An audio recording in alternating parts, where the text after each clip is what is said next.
mu kampuni ezayingira Libya waliwo kampuni ya Coca-Cola ne bayingira Libya nga balina okuzimba plant ennene. Batabani ba Gaddafi babiri okuli Muhammad ne Muttassim ono gwe tuli mu kwogerako batuuka n'okwejjirayo emmondo nga buli omu ayagala yabeera akulira kampuni eyo eya Coca-Cola. Plant yali etandikiddwa ndowooza bakiraba nti yali egenda kubeeramu sente empitirivu nnyo nnyini ddala. Kati abatabani babiri Muammar Gadaffi n'ono gwe bayita Muttassim batandika okulwanira kampuni eno. Ogwo gwali mwaka gwa 2025. Kampuni eno ya Coca-Cola emaze okugula branch eyita mu kampuni eyitibwa Global Beverage Company munda mu ggwanga lya Libya. Kati abatabani ababiri bombi balina amagye. Muttassim ayina wegomba gavumenti yali mukambwe nnyo nga n'entebe ya taata wayagala kugitwala kifuba. Muttassim n'omutabani omulala gwe bayita Muhammad batandika okompitinga nga buli omu ayagala afuge kampani eyitibwa Global Beverage. Era olutalo lw'amaanyi lubalukawo wakati wa Muttassim Gaddafi ne mukulu we gwe baali bayita Muhammad. Myaka ebiri kampani ya Coca-Cola ekkiriza okukolera emirimu bagule plant ennene mu ggwanga erya Libya bagenda okulaba nga waliwo opportunity bagamba nti Muttassim ayagala agikulembere. Mutabani w'omukulu omulala gwe bayita Muhammad naye agamba nti nyina okugitwala. Kiwaliriza Muttassim okuyimbula amajege agaali gamukkiririzaamu 25 tebereza taata waali akulembera. Abaana balina amajege agabakkiririzaamu. Muttassim aleeta amagye ku kampuni eno alagira mukulu gwe baali bayita Muhammad obutaddamu kulinnya ku kampani. Muttassim alagira n'amagye gano agagigera yaduumira mu 25 gagenda gasalako amaka ga muganda gwe bayita Muhammad. Muttassim ng'atabuse era yali kitaabwe nga byonna yalaba birabe ng'abalese nga tasobola talina galwanagana n'abaana bakulu. Ate yali akimanyi nti Muttassim yali muzibu nnyo. Gaddafi kyeyakola yayogera ne mwannyina abo gwe bayita Aisha Gaddafi namugamba nti yogera nabo saagala kulaba okuyiwa musaayi lwa kampani.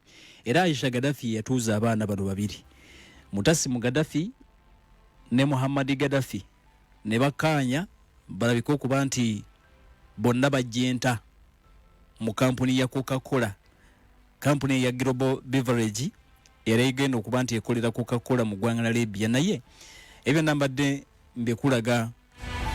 mbikubulira okulaga engeri omulenzi oyo bayita Muttassim Gaddafi gy'ataali mwangu yadde n'akatono. Era obuzibu bwagenda maaso n'okuba nti bubalukawo y'omu ku baana baagaana okuva ku lusegere lwa kitaawe. Muttassim neyewayo n'agamba nti bwe kuba kufa nja kufa nnwanirira taata. Era yamufiira ku lusegere mu kibuga kye bayita Silt.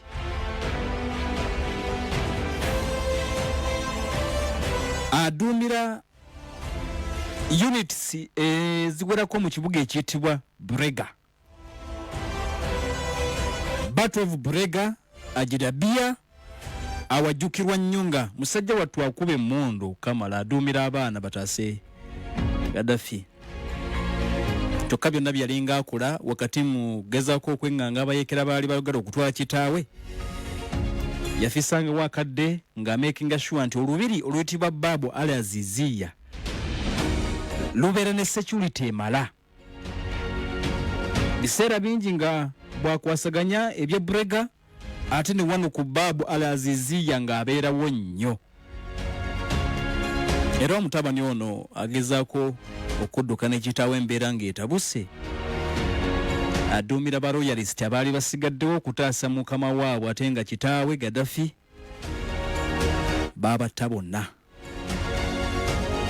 Muttassim adduka ne kitaawe bafulumye Babu Ali Aziziya boolekera Silt. Nyonyi za NATO ziba neutralizinga.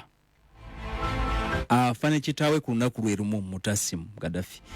Yali mvubuka muto myaka 36 byonna bye nkugambye ebikola akyali muto. Yali wa mutima nnyo okusinga abaana abalala bonna Gaddafi bye yali ayina. Muttassim oyo era nkugambye nti yagezaako n'okwagala okuwamba obuyinza bwa kitaawe n'addukako munda mu ggwanga n'agenda Misiri n'amalayo akaseera n'akomawo ne bamufuula National Security Advisor 28 paka 2011. Bataliyoni gye baali bamuwa nga bagimugyeko bagikwasizza Kamisi n'ayagala okuddamu okutondawo endala Gaddafi n'amulemesa. Yoyo omulenzi omulala Muttassim Gaddafi kyokka y'omu ku bagenzi kaakati yafe ne kitaawe ku lunaku lwe lumu baamutta. Mwebale nnyo okuliza tuli ku Pale FM ekkulira omuntu wa bulijjo. Program Alipoota na Mutaika.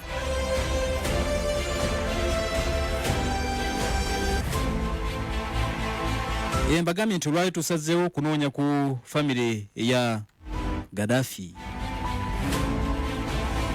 Kakati omulala gwe tuyinza okwetegereza ye Ahmed Gaddafi Alidam. Ahmed Gaddafi Alidam ono yali cousin kiziwe ate nga muyambi wa Muammar Gadaffi. Emirimu gyagikoleranga nnyo wakati wa Tripoli ne Cairo, kitegeeza nti yali special envoy munda mu ggwanga lya Misiri era yali omu ku ba inner circle aba Gaddafi. Omusajja ono mu kaseera kano wa myaka 71 ye in fact baali bamuzaalira eri munda mu ggwanga lya Misiri Marsa Matru ke katundu kazaalibwamu mu ggwanga lya Misiri. Yali diplomat ate nga munnabyabufuzi. Era kigamba okuba nti ebizibu bwe byagenda maaso n'okuba nti bijja mu ggwanga lya Libya yadduka n'addayo mu ggwanga lya Misiri gyali.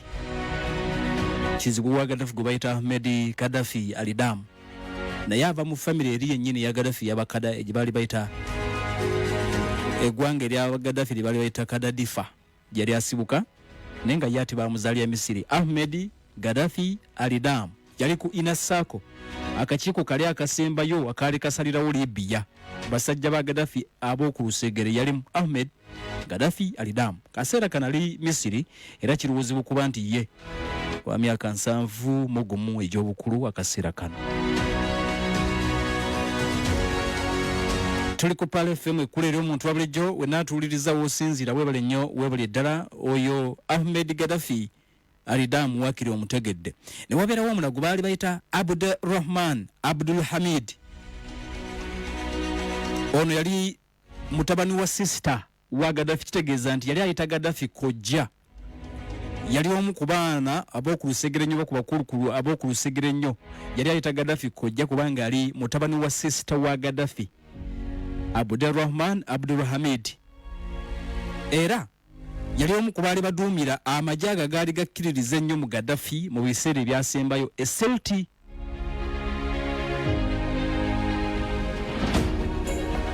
Tiimu eyo eyalimu omutabani Muttassim Gaddafi yalimu n'ono Abdurrahman Abdul Hamid. Paka bwe baagenda maaso n'okuba nti bamuwamba ye baamuwamba teyafiirawo.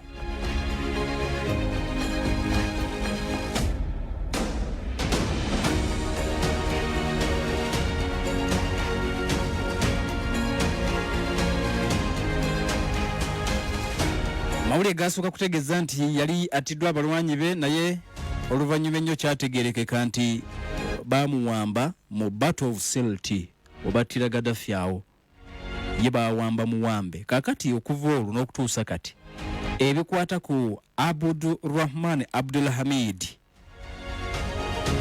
tebimanyiddwa naye nga yali mu magye ago agaasembayo okulwanirira Gaddafi mu kibuga Sirte. Yali wa ku lusegere nnyo ewambibwa naye tekimanyiddwa yattibwa oba teyattibwa gyali mulamu oba nedda. Abdurrahman Abdul Hamid yoyo. Babale tuliriza mwe n'abataddeko tuliko Pale FM ekkulira omuntu wa bulijjo bagambye nti oluvannyuma lwawo kukizuula nti mutabani wa Gaddafi Handball embeera gyalimu eyongedde okuba embi ali ku hunger strike e Lebanon. Twasazeewo okunoonya ku famire ye abalala bali luddawa obuuli abakyali abalamu. Mwebale tuwuliriza tugenda kukomawo mu ssaawa ey'okubiri tuli mu program Alipoota na Mutaika. Kilohertz 4 kubanga tufaayo tuwuliriza tunoonyereza. Moi Mobutu Sese Seko Kukungbendu Wazabanga ku buli muntu Then we met together with President Uhuru Kenyatta. Kikuyus and Luos are not enemies. It is politics that has divided them. Anybody found is a spy, his case must be dealt with military tribunals. His case is a firing squad. Oyagala simu mpya nato china kasente kolinda. Lwaki olinda ng'osobola okugifuna n'osasula mpolampola. Oteekayo akasente katono nnyo n'osobola okwefunira essimu y'ekirooto kyo eyaseriza okuva ku maduuka ga MTN gonna gakuli okumpi n'amasitowa g'abanywanyi baffe Emukopa, Delight ogyefunire kati. Wefunire Samsung Galaxy S03 Core Blue oba Nokia C21 Infinix Hot 30 series oba Tecno Camon 20 nga zino zijjirako GB 32 za data okumala emyezi 3 ate ng'osobola okusasula sente ezisigaddeyo mu mwaka mulamba mu bitundutundu buli mwezi. Kyalirako MTN Service Centers onezikuli okumpi wamu ne banywanyi baabwe ku maduuka gaabwe. Wefunire essimu y'ekirooto ky'olunaku olwaleero. MTN nga tuli wamu tetuyimirizika. Kati vimba ne MTN Kabode nga bw'ogisasula mpola. MTN Kabode ye smartphone empya okuva mu MTN. Depositinga kakasente katono nnyo emitwalo 99 zokka. Olwo balansi omusasula mpola mu nkola ey'olunaku, wiiki oba omwezi mu bitundutundu. Essimu eno ejjirako GB 2 ng'ozifuna buli mwezi okumala emyezi 7. Kyalira edduuka lya MTN lyonna oba ku matabi ga Banana Phone World. Weegulire essimu eno eya MTN Kabode Super Easy okuva mu MTN. Everywhere you go, MTN. Amateeka n'obukwakulizo bigobererwa. MTN elungamizibwa Uganda Communications Commission. City Oil Dubai Desert Challenge ekomyewo nate. Kola service y'ekidduka kyo ku matabi ga City Oil onawo gasanga weewangulire olugendo okugenda ke Dubai nga lusasuddwa ebiro 4 n'ennaku 3 mu 5-star hotel. Era nga tutandika akalulu kano mu nnaku z'omwezi 6 February era nga tukakomekkereza ennaku z'omwezi 6 omwezi ogw'omunaana 2023. Abawanguzi 3 be bajja sunsulwa mu buli mwezi, 2 ab'emmotoka z'obuyonjo ate ng'omu wa taxi. Abawanguzi bajja sunsulwa mu maaso g'abannamawulire buli mwezi. Kola service y'ekidduka ky'olunaku olwaleero ne City Oil. Enkola n'obukwakulizo bigobererwa.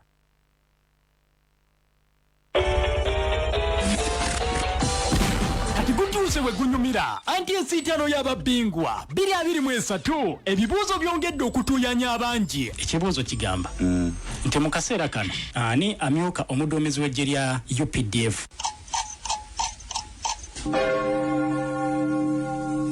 Ekibuuzo kigambye tewazze kulonda magi ate abandi nga bwe babifufuggaza. Ekibuuzo kyo ekikwatagana n'ebyensi, ani yali ssentebe w'akakiiko k'ebyokulonda mu Uganda mu kalulu k'omwaka ogwa 2021? Bamuyita omugenzi Haji Abdul Aziz Kasujja. Omugenzi Alhaji Abdul Aziz Kasujja. Okiseemu ng'eyatunudde mu bbaasa yo okatuuse n'akola obubonero butaano. Jjukira bino byakuŋŋaanya bubonero ng'akulembera ekimeeza yajja okubeera omuwanguzi. Kati tusubwa ensiitano y'ababbingwa wano ku Pal FM okuva ku Mande paka ku Lwokutaano sawa 8 paka 9 ez'olweggulo ng'ekutuusibwako Tawakal Travel bakafuluma okusaabaza abalamazi n'okubayambako obakozesa emikolo gya hijja ne umra. Oyagala simu mpya nato china kasente kolinda. Lwaki olinda ng'osobola okugifuna n'osasula mpolampola. Oteekayo akasente katono nnyo n'osobola okwefunira essimu y'ekirooto kyo eyaseriza okuva ku maduuka ga MTN gonna gakuli okumpi n'amasitowa g'abanywanyi baffe Emukopa, Delight ogyefunire kati. Wefunire Samsung Galaxy S03 Core Blue oba Nokia C21 Infinix Hot 30 series oba Tecno Camon 20 nga zino zijjirako GB 32 za data okumala emyezi 3 ate ng'osobola okusasula sente ezisigaddeyo mu mwaka mulamba mu bitundutundu buli mwezi. Kyalirako MTN Service Centers onezikuli okumpi wamu ne banywanyi baabwe ku maduuka gaabwe. Wefunire essimu y'ekirooto ky'olunaku olwaleero. MTN nga tuli wamu tetuyimirizika. Bannayuganda bakakaalukanye basindiikirizibwa obwagazi okutuukiriza ebirooto byabwe. Ku MTN tusikirizibwa olw'obuyiiya kusa n'okukkiriza nti okukakaaluka n'okulungi kwetaaga kakuyambako. N'olwekyo tujja kuwa obuyambi bwe weetaaga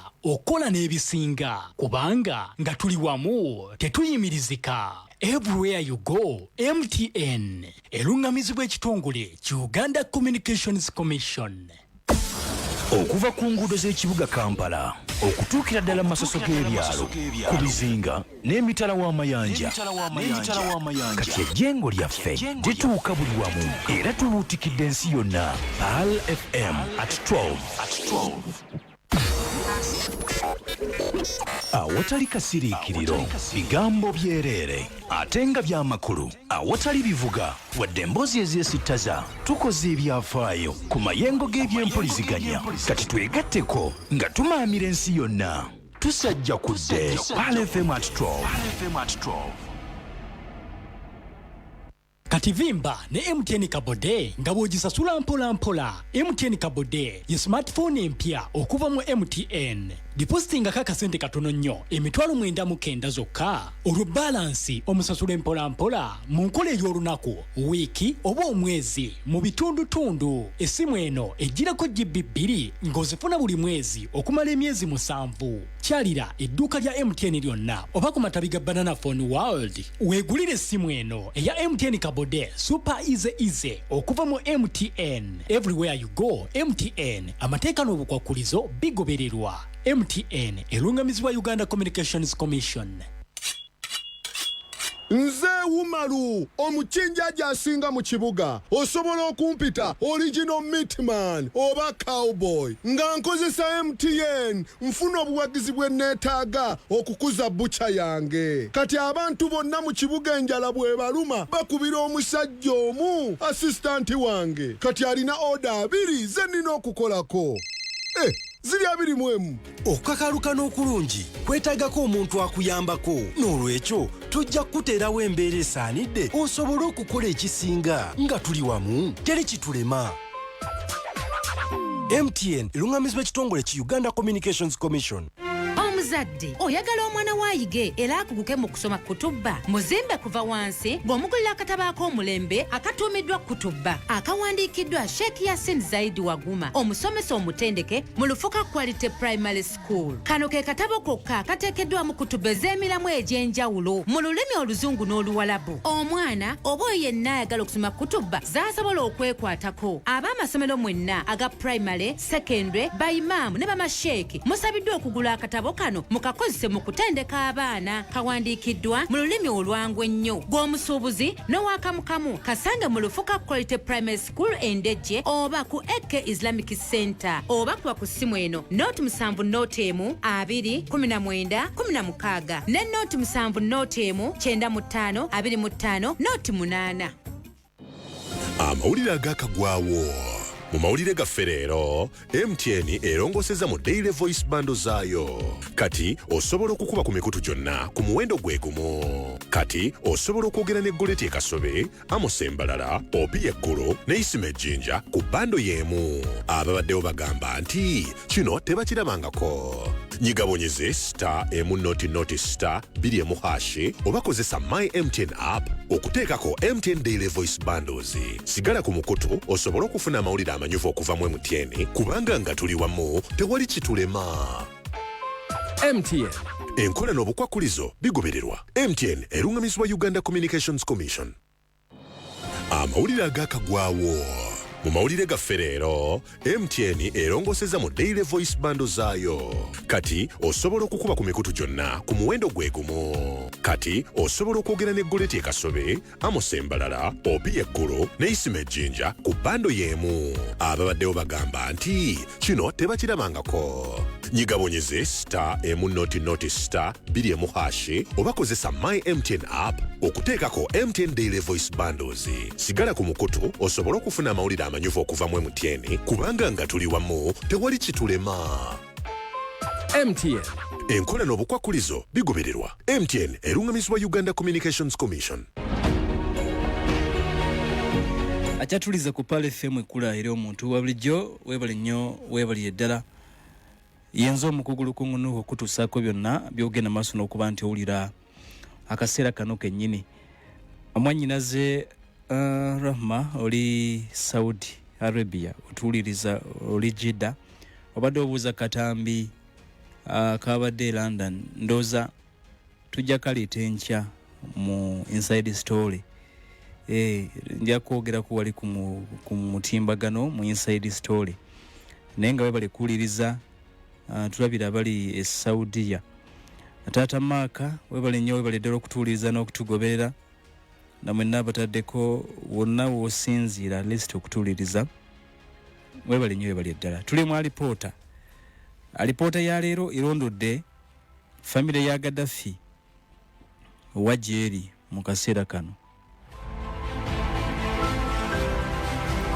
n'abantu babo ku lusegere wawe bali kati kansoke nkubuulire musajja wa Gaddafi omulala yadde nga teyali wa family naye in fact yali wa family nga ava mu family yemu mujjukiranga omusajja kawandula bigambo gwe baali bayita Musa Ibrahim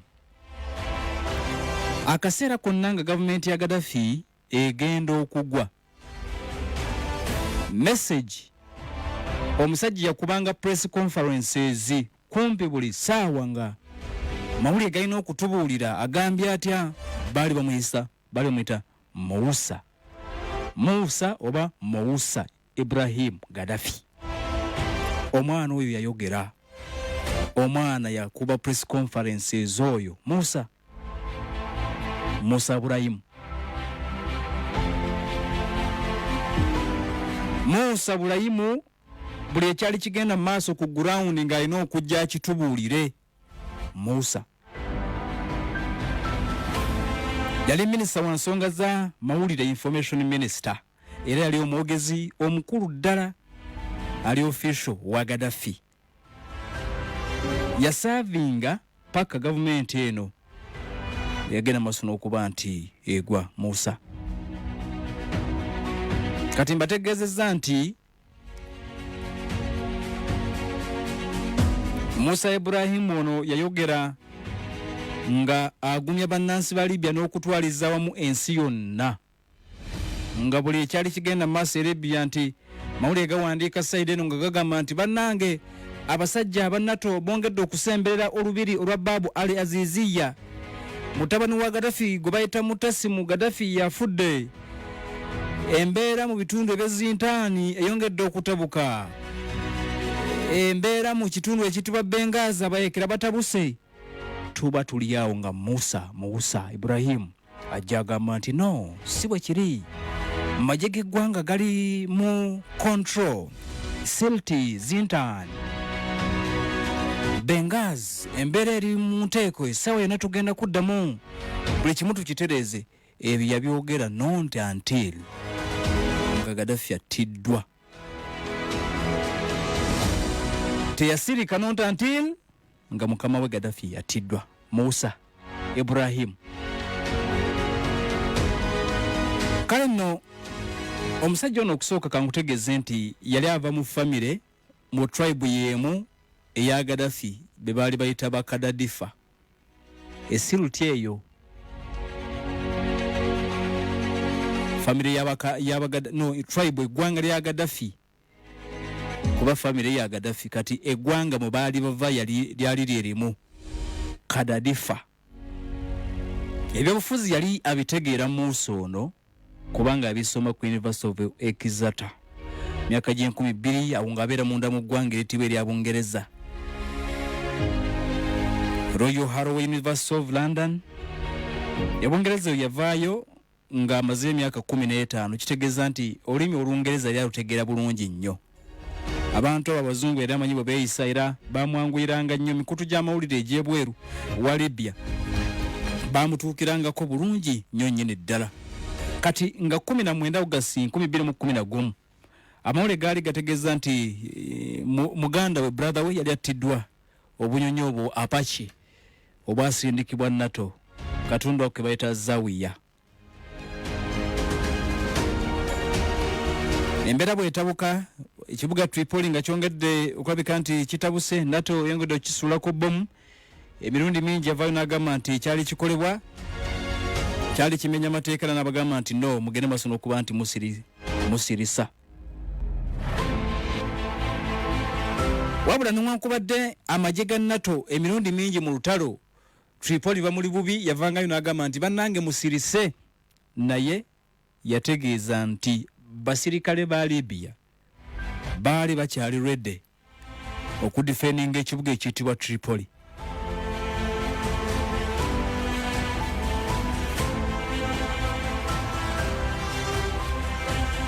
Ekibuga Tripoli bwe kyamala okugwa, kawandula bigambo Musa Ibrahim Gaddafi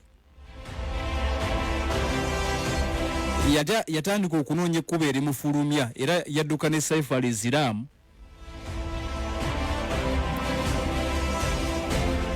badduka ne Saif al-Islam okufuluma eggwanga lya Libya. Tekimanyiddwa ngeri gyayingira ggwanga lya Syria kubanga addamu okuwulirwa mu September ng'ali munda mu ggwanga lya Syria nga gyali eyo gye kukumi.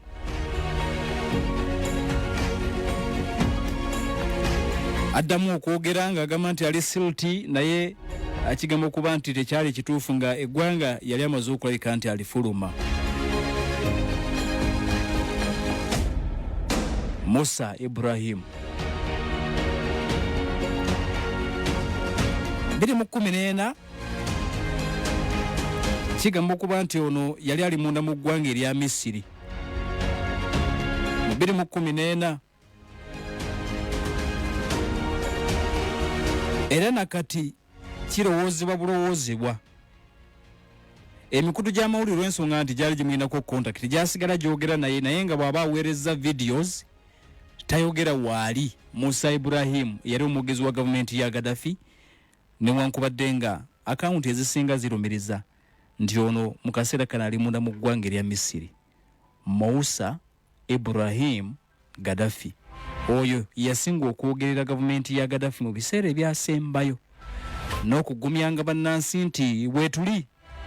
Omanyi tewali gavumenti ekkiriza nti bagitwala ne bwoba kati gwakolanga nga ofuna opondo wa gavumenti oyo mwogezi. Katuma ne tuba ne Minisita Chris bali omunsi mu mbeera yonna olina okuvaayo ogumya bannansi obagambe nti weetuli buli kimu kigenda kubeera mu nteeko, abawambye Kampala tubasobola, ngenda okubazzaayo emisinde gavumenti bwe zibeera. Nabanyumiza ku ngeri Mobutu Seseko gy'afuluma ekibuga kye bayita Kinsasha mu 97. Abayekera ba Kabila Desire bongedde okusala kuba sensedde ekibuga. Bayitirivu balumbye ekibuga naye nga gavumenti egumya bannansi bagamba nti byemulaba bya bulijjo abutugenda kubazzaayo emisinde. Bannansi nga kweri Mobutu okakasa nga tulaba balinga gubamaliza nti nedda wendi. Era okakasa nti wendi kansooka enveeko wano ebweru w'eggwanga bagenda kumpulira. Mwami Mobutu ng'ategeka lugendo lwali lumufulumya kumutwala Togo. Kumbe yali agenda. Kati afuluma bw'ati in fact bannansi babemberera ku kkubo eriva mu State House paka ku kisaawe yali agenda okulinnyira ennyonyi. Bannansi bamugamba nti naye pulezidenti ng'olinga agenda. Ffe nga tulaba nga asiibula. Tobanga odduka naga no nkomawo mubadde ki Baba Kongo. Nze wendi mbagambye wendi nkomawo. Nogane nga tulaba nga asengusa ate kati entimba otutte zaaki amasepiki masigiri byonna obitutte kiki mukulu Mobutu nti nkomawo. Ebyaddala yali aweta naye nga tasobola kigamba bannansi nti agenda era agenda paka Togo. Mobutu wano omwami gwe bayita Idi Amin era bwe yali avaawo yayitira Jinja helikopita bwe mupiikinga wano eruzira mu makaage yamutwala paka Jinja. Bw'atuuka ejjinja eyo n'ayogerako eri bannansi n'abagamba mulowooza nziruka. Oyo Museveni ne banne abavudde Tanzania mulowooza bansobola mulindeeko ngendo bakobira. Mwami Idi Amin ng'alimba yali atema ali Jinja. Kampala amwabulidde kati bw'atuuka ejjinja n'abalimba nti buli kimu kiryoke. Okitegeera? Era bw'ava ejjinja ennyonyi n'emutwala paka mu Arua ndowooza ng'agenze kusiibula b'ewaka n'afuluma n'aweta. Bwe batyo gavumenti bw'eba egwa tekkiriza ekintu kyonna ekikanga gavumenti oba ekigiraga nti nnafu ekyo tekisobola kubeera mu buli ngeri yonna mulina okulaga nti mmwe b'amaanyi okitegeera kyovola bwano mu Uganda ekyokulabirako ekyangu kyenyinza okubawa tuddeyo ku byaffe President Yoweri Kaguta Museveni ne bwe wabawawo ataaka yonna ekoleddwa ADF wano mu Kampala avaayo n'agamba abo mbasobola abo nja kubayiga aidha basalendalinge bawanike ne Congo gye bali nja kujja mbakole eki gavumenti olina okulaga nti oli w'amaanyi mu buli ngeri yonna oba onafuye oba tonafuye kyovola President agatugamba no buli waayogera nti abo mbasobola nja kubakuba ne Congo nja kubayiga mwamuli awo ne bujja ne bukolawo wanaataaka era n'akoma n'agamba jasi wabadde nja kubakuba okitegeera bwe biba gavumenti osobola tolina kukkiriza ne bwoba tobasobola ogamba nti mbukola ki mbasobola nja kubayiga e Congo ne bukomawo ne bulumba ne butta abantu nja kubayiga kati ebyo mu gavumenti ya Gaddafi Musa Ibrahim yali abikola ng'ebiseera ebisinga ya defending Gaddafi ng'alaga nti buli kimu kiri mu control paka gavumenti bwe yagwa oyo mumutegedde kirowoozebwa nti ali mu ggwanga lya Misiri Moussa ate n'akyali muto ali mu myaka nga 40 Moussa Ibrahim mumujjukidde kakati omulala gwe tuyinza okujjukira ye Muhammad Abdullah Ali Sanusi ono mutabani we yali akulira ekitongole ekikesi mu ggwanga lya Libya era akikulya gwe bayita Abdullah Sanusi oba Sanusi y'omu ku baali ku lusegerenyo lwa Gaddafi era yali mu kintu nga mwana wa ssaabakesi w'eggwanga Abdullah Muhammad Sanusi era y'omu ku baasooka okuvaayo n'agamba nti no nze kibanga gavumenti yaffe waliwo abaagala okugitwala wendi y'omu ku bavolontiya baasookera ddala ngamba nti musaaga nze mutwale gavumenti ya ekintu kyaffe kye tubaliziddemu ebbanga mwana wa ssaabakesi era ye teyalinda na kumuduumira n'agenda Misirata n'akuba n'ennyonyi ya Amerika yagishootinga down kati ennaku z'omwezi nga 29 August 2011 omwana ono Muhammad Abdullah Sanusi ye ne Kamisi Gaddafi batiwa omulundi gumu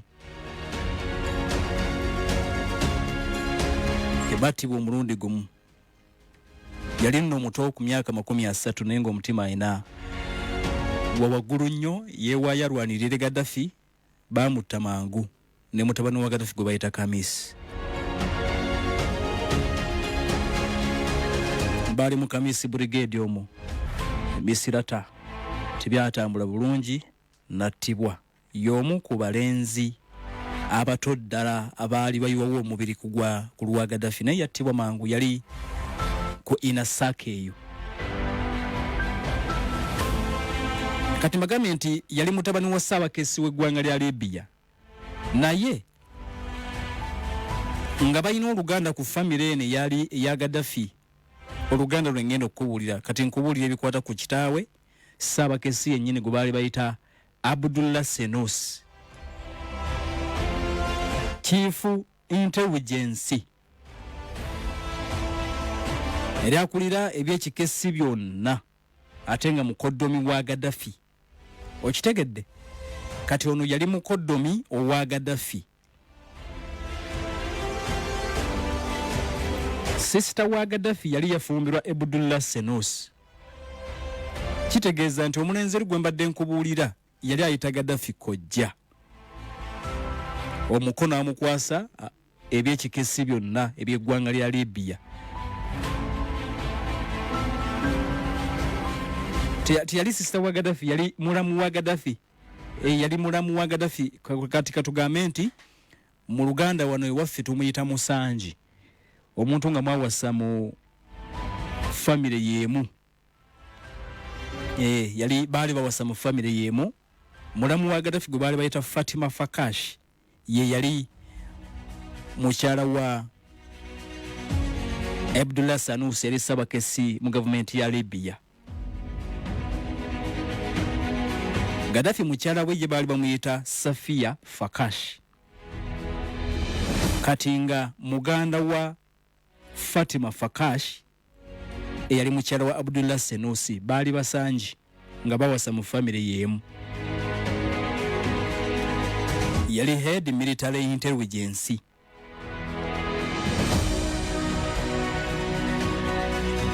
Kati ebizibu nga bizze jukira tuli mu kubanoonya kyekyoka tulabe biche byabatuuka kira bali luddawa bwe baba gye bali balamu.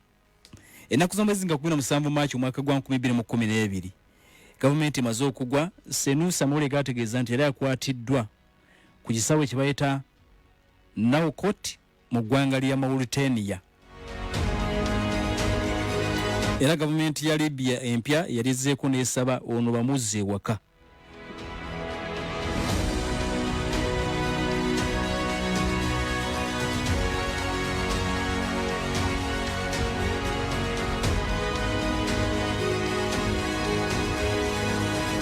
Kakati mu Septemba 2012 minisita w'eggwanga erya Lebanon kati tutuuka ku nsonga eya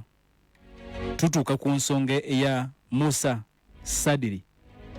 Ali Sadiri eyaleetera bano abaana b'e Libya bamukwata ab'e Lebanon bamukwata mundu okuwamba mutabani wa Gaddafi gwe bayita mutabani wa Gaddafi oyo gwe bayita Hannibal ali ku strike.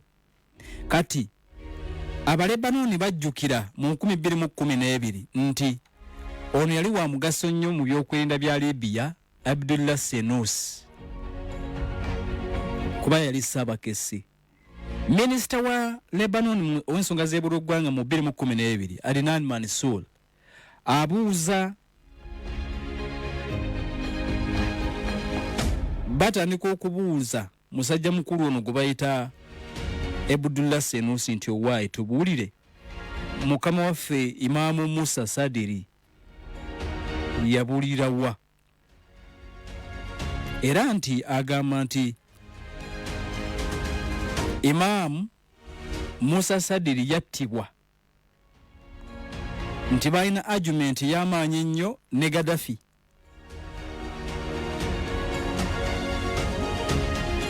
Abyogera ono ye yasibya omutabani gwe bayita Abdullah gwe bayita Hannibal. Kakati feti ye egwetya mu mwaka gwa 2012 Sanusi ono bagenda maaso n'okuba nti bamukwata ne bamuzze ewaka mu Libya. Emisango gyagenda maaso n'okuba nti akola ng'akyali mu gavumenti ya Gaddafi ne batandika okugimuvunaana.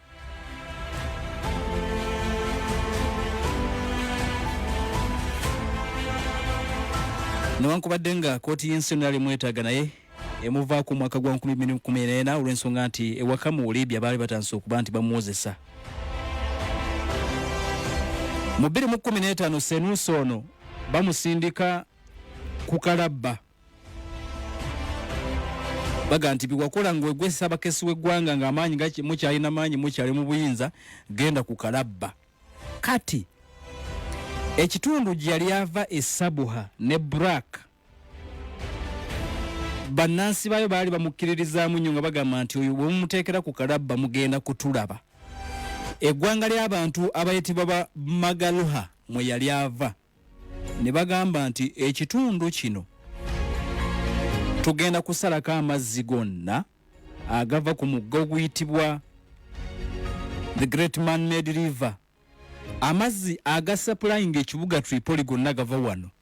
Kati awe gava mu katundu ke bayita Sabuha we wali eggwanga ly'abantu abayitibwa ba Magaha oba ba Magaluha. Ba Magaluha abo mwe muva Abdullah Sanusi yali ssabakesi wa Gaddafi. Ne bagamba omanyi zino ensi ziri fane osanga ekitundu nga era mwe mwabitegeera nti abezintaani balina emmundu balina akabinja kaabwe, osanga ab'emisirata ng'abo nabo balina ejje eryabwe, osanga abawa Libya bwe yayononeka ebyo byatuukawo nnyo kumpi buli katundu nga keefuga nga bwe kaagala. Kati bano ab'emagalo bateeka gavumenti ku nninga empya bagigamba nti we mukwatira omusajja ne muteeka ku kalabba tugenda kusalako amazzi agajje Tripoli.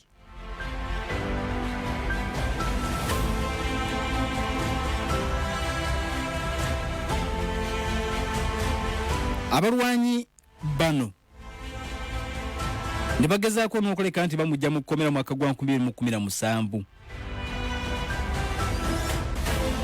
2019 baddamu okuwanvuya amaloboozi bagamba nti Senus Ssaabakisa agende maaso n'okuba nti ayimbulwa.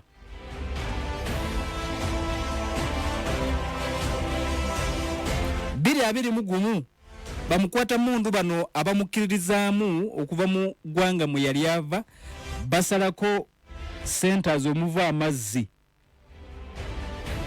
ne bawa gavumenti ssaawa 7 ng'emutadde.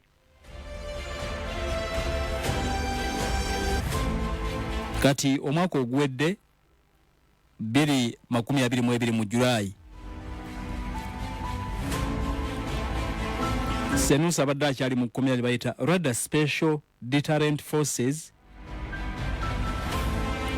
abo be bakyamulina Rada Special Deterrent Forces. Naye nga wabadde waliwo enteekateeka Ssaabaminisita wa Libya Abdul Hamid Deiba ng'ateesa n'ab'eggwanga lye eriyitibwa Bamagalha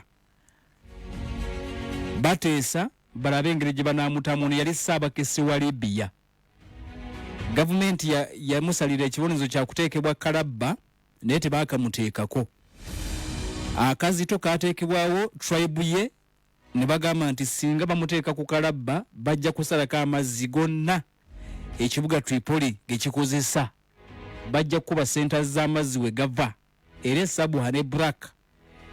Kati munnange oyo akyaliwo mulamu tebamuteeka nga kalabba wakyaliwo enteeseganya. Naye awonyerwa kuba ng'oggyeko Katonda nti akyamutaddeko akasubi.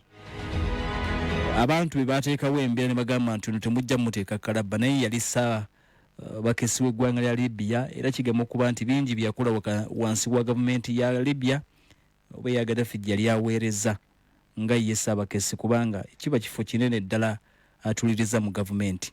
Kakati ebyo ebikwata ku ye mbagategezaako nti akyali mikono gya gavumenti eriwo kati naye batya okumuteeka kalabba olw'embeera yateekebwawo abantu b'eggwanga lye mu kitundu eky'Essabuha ne Buraka. Tukomawo. Essaawa zigenda kuwera 5 ez'okumakya. Time check ekuleeteddwa. Tandika na kufuna simu kaadi okoleeze ne Manda Mobile. Okozesa omukutu guno downloadinga Manda app ofune data ne voice bundle ku bbeeyi layisi. Koleza ne Manda Mobile. MTN ekuleetedde Uganda Cranes mu paaka. Kati funa omupiira gwa Uganda Cranes ng'ettuuka ne Algeria ku Sunday nga 18 ogw'omukaaga 2023 live ku lutimbe gaggadde mu paaka enkadde ne paaka empya. Weesalijazeeyo leeta vuvuzela weetegeke okunyumirwa endiba byonna nga bikuleeteddwa MTN. Omuwagizi asooka ow'omupiira gwa Uganda. Jjukira nga tuli wamu tetuyimirizika. Tuwagira Uganda Cranes ng'ettuuka ne Algeria nga tugunyumirwa live ku ntimbe gaggadde mu kibuga Kampala. Everywhere you go, MTN. Owayegwe esimu yange ojje kuyaki ku charge? Battery badde judde naawe eri ku 100%. Jirekeeko njagala ku 200%. Eno offer ya Manda Mobile empya nkambwe boy. Lero internet yonna ngenda kuginyumirwa sivaako.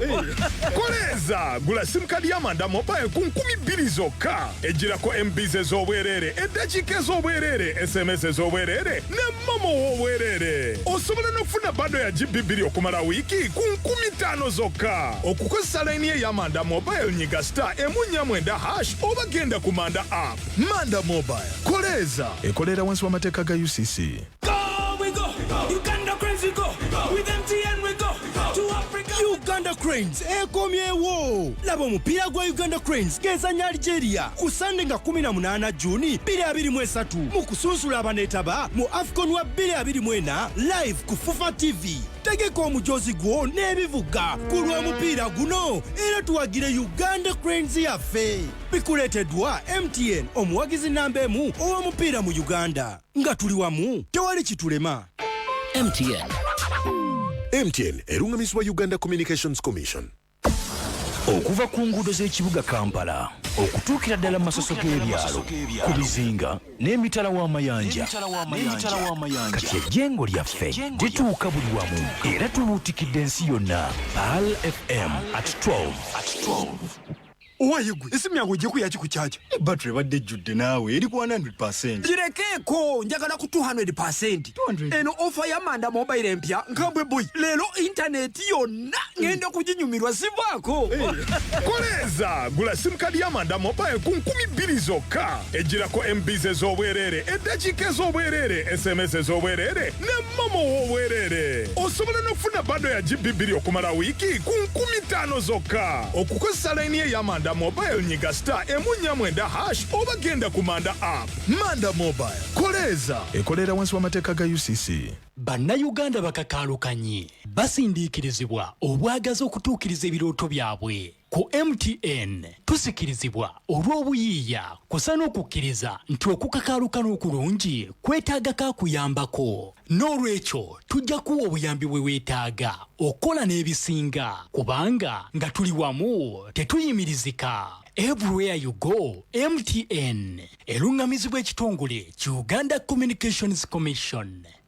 Otera okulaba abaana abakyala ko n'abaami nga banyumidde mu byambalo by'obusiraamu olwo n'osigala nga weebuuza wa gye babijja kati nno kankuzigirire babijja wa Haji Musa Traders yeyekka wano mu Uganda oyagala hijabu ne kanzu okuva ddala ku myaka 2 n'okweyongerayo oba onoonya bukaaya oyagala peti empanvu jalabibi enkofiira emisaalo mu sayizi ez'enjawulo jubba perfumes eziri halaali oba oyagala ekitabo ekitukuvu ekya Qur'ani obisanga wa Haji Musa Traders mu supermarket y'ebyambalo by'obusiraamu basuubuza okuguza gwose kinoomu. Jukira nti ebintu bya Haji Musa Traders babijja mu mawanga agesigika nga Saudi Arabia, Buyindi, Misiri, Dubai, Take n'amawanga amalala mangi. Basangiwa ku Mukwana Arcade ku mwaliro ogusooka edduuka namba AF16 opposite Centenary Bank. Bafunye ku simu noti 7 noti 2 785 232 ne noti 773 243 699. Haji Musa Traders ku Mukwana Arcade ky'ekyokuddibwa mu kyo ku byambalo by'obusiraamu wamu n'ebikozesebwa mu ddiini y'obusiraamu.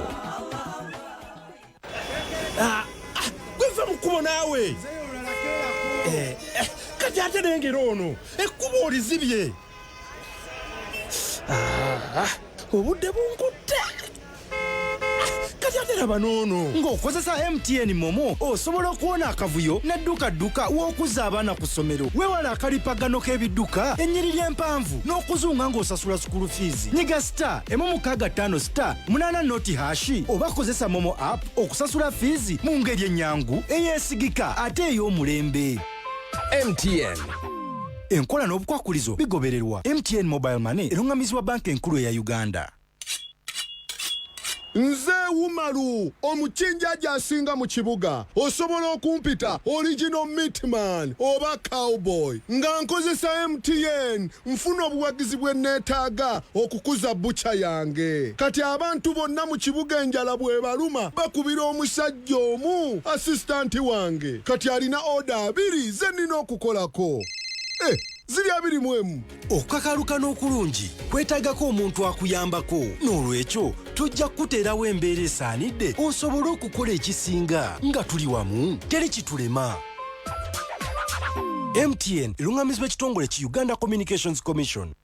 The Tamales bano be bamanyikiddwa nga ba job creators olw'okuleetanga ebikozesebwa eby'omulembe mu kuyingiza omusimbi. Bakuleetedde air fryer eno eyokya ennyama eya buli kika, enkoko n'ekyennyanja, sugarcane juicer ekolera ssente ne weewuunya, pressure cooker ekkekereza amanda, Walton rice cooker, convection oven ebaking ebintu byonna ng'ate erina ne faani munda. Tulina ekyuma essekula ebinyeebwa okuva ku kilo 5 okutuuka ku 25. Tamales balina enkofiira okuva Oman Mombasa Designs era bazisaze ebbeeyi ebitabo byonna eby'obusiraamu basuubuza ng'ate n'owakamukamu bamwaniriza. The Tamales basange ku William Street Poloti 48 okumpi ne Nebi Park emabega wa People's Plaza. Ate Lweza bali mu maaso ga Lweza Clays ku Bitaala. Essimu 0772 59 19 oba 0703 49 10 21 ku by'omufumbiro byonna. Weekwate The Tamales.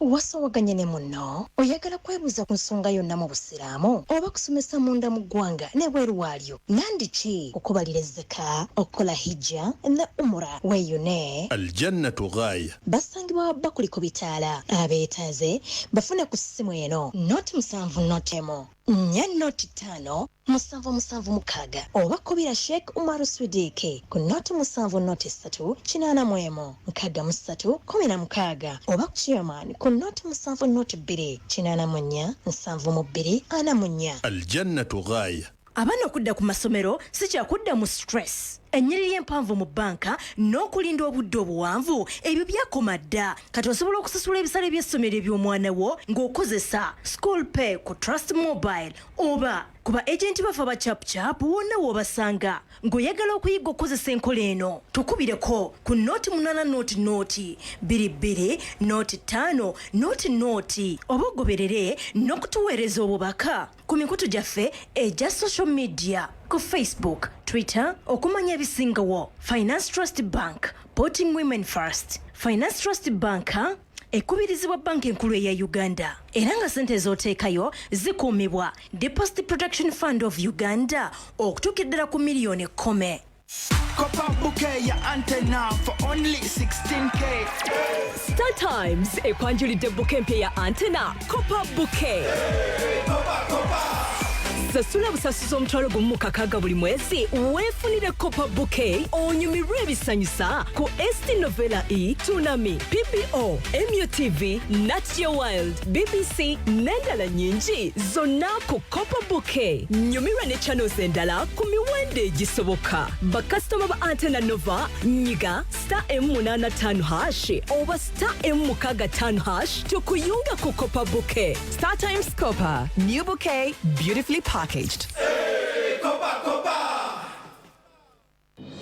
Amawulire agakagwawo mu mawulire gaffe leero MTN erongoseza mu daily voice bando zaayo kati osobola okukuba ku mikutu gyonna ku muwendo gwe gumu. Kati osobola okwogera ne Goleti Ekasobe, Amos Embalala, Obi Eggulu ne Isima Ejjinja ku bando y'emu. Ababaddewo bagamba nti kino tebakirabangako. Nyigabonyeze star M star 2 oba kozesa My MTN app okuteekako MTN daily voice bundles. Sigala ku mukutu osobola okufuna amawulire amanyuvu okuva mu MTN kubanga nga tuli wamu tewali kitulema. MTN enkola n'obukwakulizo bigobererwa. MTN erungamizibwa Uganda Communications Commission. Kopala FM ekulira omuntu wa bulijjo webale nyakyatuliriza Muammar Gadaffi kakati gwe twagala okutunulako.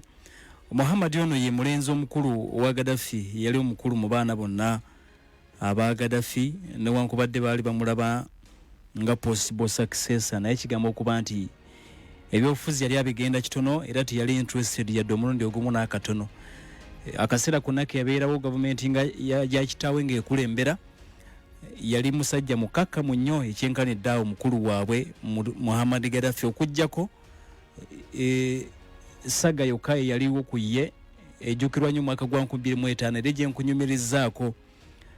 Kampuni eya Coca-Cola weggulawo planti enene mu ggwanga lya Libya yalina okubagana okw'amaanyi ne motowe Muttassim Gaddafi. Muttassim Gaddafi n'atuuka n'okuleeta amagye ge okwagala okulumba amaka ge. Otherwise omwami oyo ye mukulu waabwe kati ye wa myaka 53. Ebyobufuzi yali abigenda kitono nnyo nnyini ddala. Yali chairman owa Posta ne Telecommunications munda mu ggwanga lya Libya. Yali nnyawo mu byempuliziganya okusinga. Muhammad ono ebintu bwe byatabuka tebyamutaliza. Yadde ng'ebyobufuzi teyabyenyigiramu nnyo, naye omu ku baana be attibwa amagye ga NATO mu airstrike gye gagenda maaso n'okuba nti gakola, era mu airstrike yatta ne muganda we omulala gwe baali bayita Saif Ali Arabi. Kitegeeza nti naye bambi omusajja wattu yafiirwa omwana ng'ate ng'oggyeko n'okufiirwa taata n'ebirala byonna ebyagenda n'olutalo. Mu mwaka gwa 2011 nga bitabuse, y'omu ku baayingira eggwanga lya Algeria ne ba family members abalala okuva mu family ya Gaddafi. mu Oktoba omwaka 2012 bava munda mu ggwanga lya Algeria ne bagenda mu Oman gye bagenda maaso n'okuba nti bafuna obutuuze si butuuze wabula bafuna obubuddamu. Kirowoozebwa nti Muammar Gadaffi ono mu kaseera kano ali munda mu ggwanga lya Oman era ye ne mukyala we bali eyo.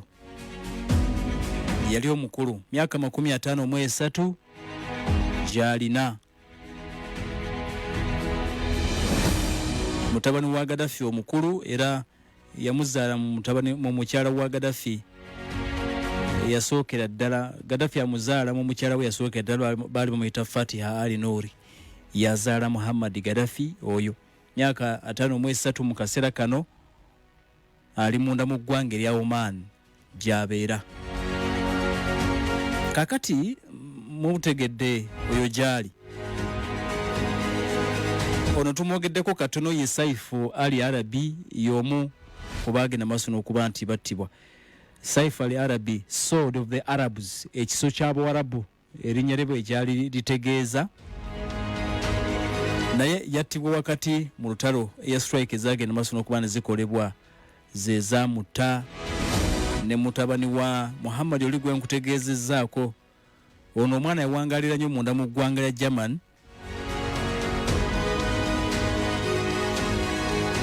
Yawangalira nnyo mu ggwanga eryo erya German. Kati mu 2011 wakanga bitabuse yali Musa Ibrahim gwe twayogeddeko yali mouthpiece oba akazindaalo ka gavumenti ya Libya. Yategeeza nti Saifu Ali Arabi ono yali attiddwa mu bulumbaganyo bwakolebwa amagye ga NATO. Attibwamu ne muzzukulu wa Gadaffi gwe nkubuulidde mutabani wa Muhammad.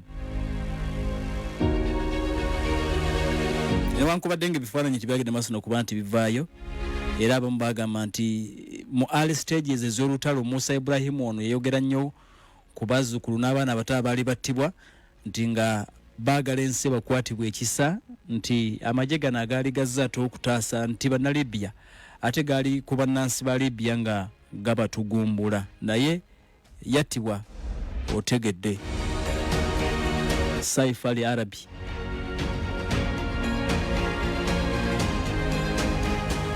Kati omulala gwe tuyinza okwetegereza ye Ahmed Ali Gadaffi Ali Kahasi. Ono yali muzzukulu. Ahmed Ali Gadaffi Ali Kahasi.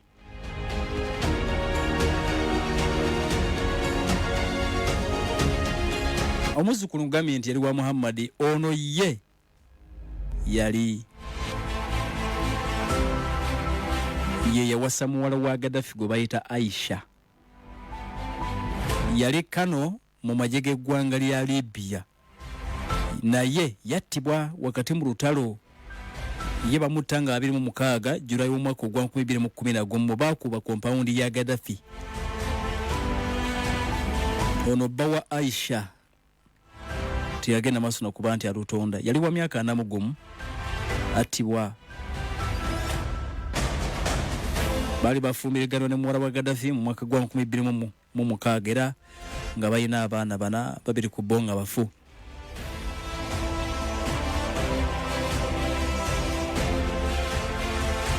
Y'omu ku bataasobola kusimatuka lutalo Kahasi oyo. Then omulala gwe tuyinza okwetegereza oyo ng'omutegedde Kamisi naye yattibwa mu lutalo. Naye kansooke nkubuulire omwana omulala gwe bayita Hana Gadaffi.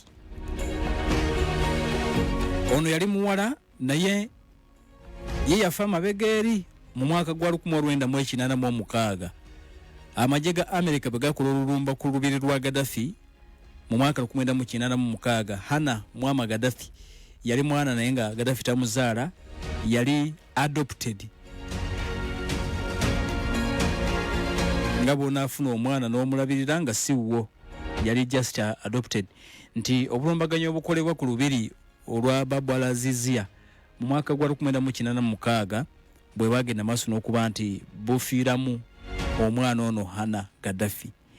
Kyokka amawulire agamu gaavayo ne gategeeza nti newankubadde nga Gaddafi yategeeza nti omwana oyo yattibwa, tewali kifaananyi kyonna kyavaayo kulaga byaliwo nga bamusse mu Babu al-Aziziya. Akawunti ezimu ne zigamba nti bw'amala okuttibwa Hana Gaddafi, gavumenti ya Gaddafi oba Gaddafi yennyini yalagira ne bamufunirayo omuwala omulala amuadoptinge, era nti n'amutuuma amannya ge gamu aga Hana Gaddafi. Abalala kwe kugamba nti kwali kubuzaabuza nti era gavumenti yali enoonya sympathy nti omwana oyo teyattibwa nga Gaddafi bwe yagamba. Kyokka ebiri official biri nti Hana Gaddafi yattibwa mu mwaka 1986. Yattibwa mu mwaka 1986. Obulumbaganyi bwagenda maaso n'okuba nti bumukolebwako amagye g'eggwanga lya Amerika ku lubiri oluyitibwa Babu al-Aziziya. Ye Hana. Omuwala gwe bayita Aisha Gaddafi. Aisha Gaddafi ye muwala yekka mu baana ba Gaddafi bye yali ayina, abasigadde baali balenzi.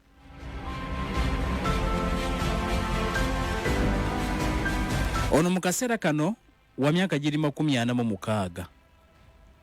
Aisha akyali mulamu. Yali munnamateeka omukuukuutivu era amateeka gano yageeyungako bayagatandika okugakola mu mwaka gwa 2004. Si 2004 wabula mu 2004 yegatta ku Lego team eyali ewolereza omugenzi kakati Saddam Hussein. Aisha era wamanyika nnyo mu balooya abaagenda maaso n'okuba nti beewaayo bawolereze Saddam Hussein. Abamerika bamaze omukwata ali mu kooti mu ggwanga lya Iraq bamuwozesa. Aisha Gaddafi omu ku baavaayo n'atandika okuwolereza Saddam Hussein newankubadde nga emyaka ebiri egyaddako nga bamuwolereza tegyali myangu. Saddam emisango gyamusinga ne bamuteeka kalabba mu mwaka gwa 2006. Kati Aisha Gaddafi ono y'omu ku baana abaavaayo ne batandika okuwolereza Saddam Hussein.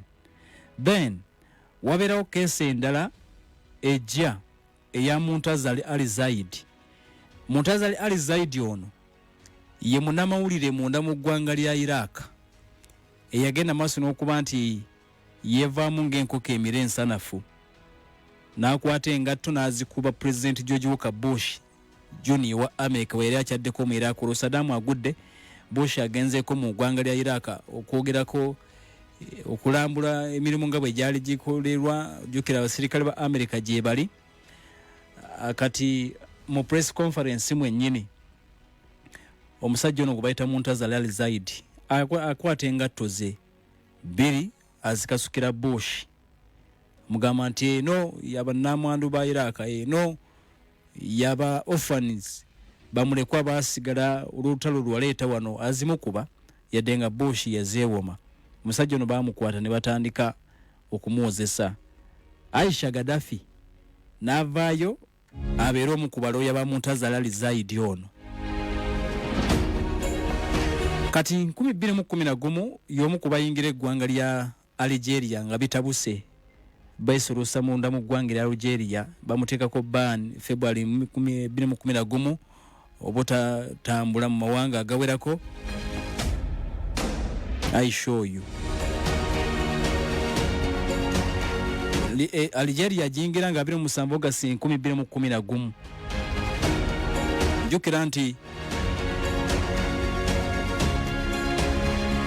ba family members aba Gaddafi nga 5 oba 6 be bagenda maaso n'okuyingira eggwanga lya Algeria, era kigamu okuba nti bakozesa mmotoka ekika kya Mercedes Benz ne zibayingiza paka mu ggwanga lya Algeria. Kyokka omukyalo ono nti yali mwangu. Bamaze okutuuka mu ggwanga lya Algeria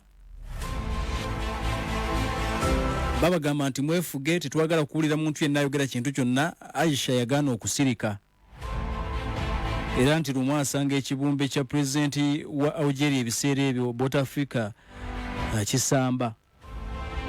Enju nti mu baali bamuwadde Aisha yeekyawa agiteekera omuliro emirundi egiwerako kakananga Aisha oyo ne family ye bavuddeyo bagenze mu ggwanga lya Oman. Bwe batuuka mu ggwanga lya Oman, Aisha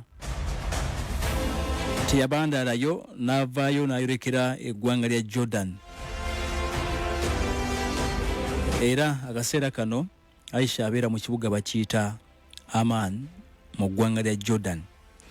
Mu mwaka ogwa 2021 omwezi gwali gwa kuna, kooti eya European Union yagenda maaso n'okuba nti ejja Aisha ku blacklist, bamujja mu blacklist, abantu abatakkirizibwa kuyingira mu ggwanga lya ku lukalu lwa Bulaaya baagimujjako.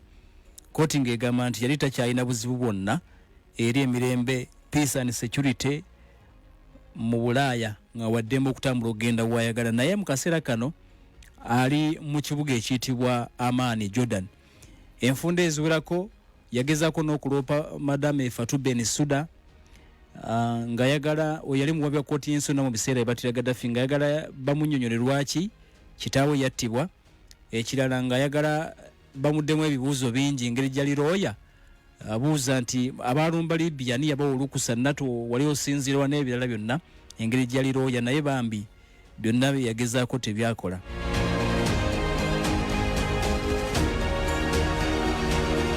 Omukyala gwe bayita Safia Fakashi Namwandu, ono akaseera kano kirowoozebwa okuba nti ali munda mu ggwanga erya Oman. Bwe badduka mu Algeria gye baasooka, bwe bavaayo ne bagenda mu Oman, ye yasigalayo, omuwala ne yeeyongerayo Aisha paka munda mu ggwanga lya Jordan mu kibuga Amman gy'awangaalira. Kati ono n'asigalayo mu ggwanga lya Oman. Yali first lady w'amaanyi nnyo mu ggwanga lya Libya mu biseera nga bba akyakulembera eggwanga eryo. Era teweerabira nti yalina ne kampuni y'ennyonyi nnamba, baali bagiyita Buraka Air, ekitundu ekiyitibwa Mitiga mu ggwanga lya Libya. Waliwo ekisaawe kye bayita Mitiga International Airport, awo we wali headquarters eza Buraka Air. Era kampuni y'ennyonyi eyo yavuganya nnyo kampuni y'ennyonyi y'eggwanga. First lady alina eyiye, ate n'eggwanga liyina national carrier. Abalamazi bonna bagendanga ku mikolo gya hijja, nga kiisa agenda Makka nga kampuni ya Buraka awo yatu rights ez'okutwala bahaji e Makka, kuba basiraamu e Makka nga yazirina mu kampuni eyo ey'ennyonyi baali bayita Buraka.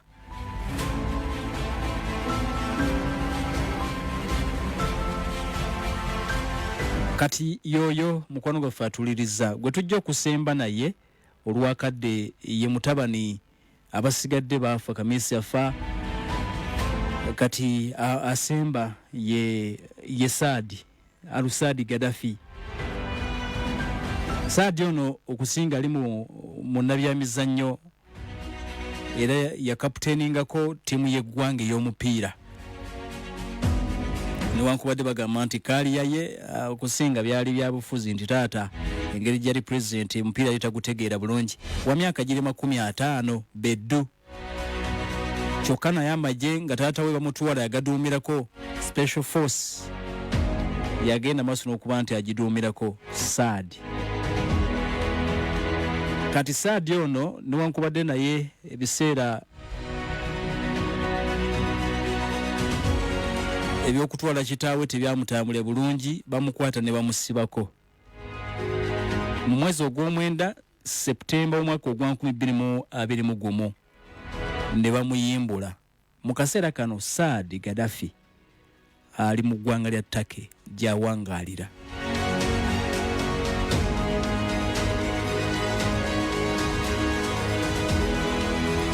Kale byebyo mukwano gwaffe atuliriza, bebo basajja ba Gaddafi ab'oku lusegere abasinga ku bo baali bamuyinako Luganda, abalanga tebamuyinako Luganda. Naye nga ina sako gye nkubuuliddeko olwaleero omulundi omulala tulirondoola, kubanga mukimanyi nti ne Osama bin Laden yalina famire oba alina famire. Tuli balondoola tulabe biki ebyatuuka kubeera Turkey gye yakulira, Saudi Arabia gye yali ava mu famire ey'aba bin Laden group, kuba bagagga nnyo abaakolagananga n'obwakabaka obwa Saudi Arabia naddamu kuzimba streets eziwerako mu bibuga ebyo eby'e Makka, Riyadh, Jeddah n'awalala.